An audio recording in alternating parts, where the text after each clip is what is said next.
मुफ्ती साहब शरीयत में खदरे जो छा हुकुम है, यानी उन जो जनाज़ो कीअं थींदो ऐं उन खे गुसल केरु ॾियारींदो? इहो मसलो चङी तरह सम्झो।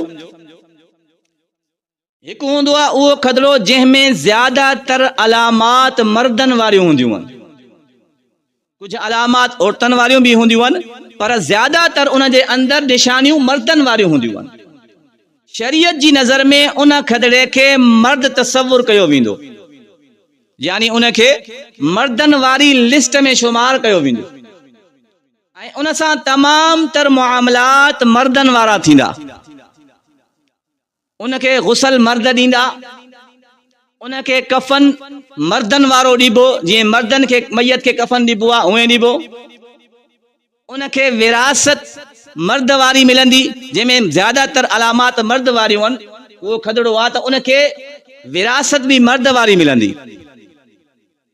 ऐं ॿियो उहो हूंदो आहे जंहिंमें ज़्यादातर अलामात औरतनि वारियूं हूंदियूं आहिनि, कुझु अलामात मर्दनि वारियूं ऐं ज़्यादातर अलामात औरतनि वारियूं।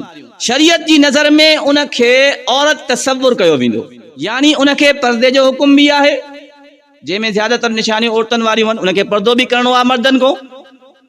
उन खे विरासत बि न्याणी वारी मिलंदी। उन जो कफन बि औरत वारो हूंदो। उन खे गुसल बि औरतूं ॾींदियूं ऐं उहो नमाज़ बि औरतनि वारी पढ़ंदो। मर्द ऐं औरत जी नमाज़ में फ़र्क़ु आहे न। जीअं औरतूं पढ़ंदियूं आहिनि सीने ते हथ ॿधी पाण खे पंहिंजे जिस्म खे समेटे करे नमाज़ पढ़ंदियूं आहिनि, ईअं नमाज़ पढ़ंदो। जमात सां नमाज़ उन खे न आहे पढ़णी, घर में नमाज़ पढ़णी आहे। यानी तमाम तर मुआमलात उन जा औरतनि वारा थींदा, जंहिंमें ज़्यादातर अलामात औरतनि वारियूं आहिनि। बाक़ी जेको जनाज़ो आहे, जनाज़ो त हर हिकु जो हिकु ई जहिड़ो थींदो आहे, चाहे मर्द हुजे या औरत, मर्द हुजे या बालिग मर्द या औरत आहे, उनजो जनाज़ो पढ़ण जे तरीक़ेकार हिकु ई आहे। बाक़ी गुसल में ऐं कफन में ऐं विरासत में नमाज में इन्हनि शयुनि में फ़र्क़ु आहे। त इन एतबार सां ॿिन्हिनि जे दरमियान फ़र्क़ु कबो। अल्लाह सां सम्झण जी तौफ़ीक़।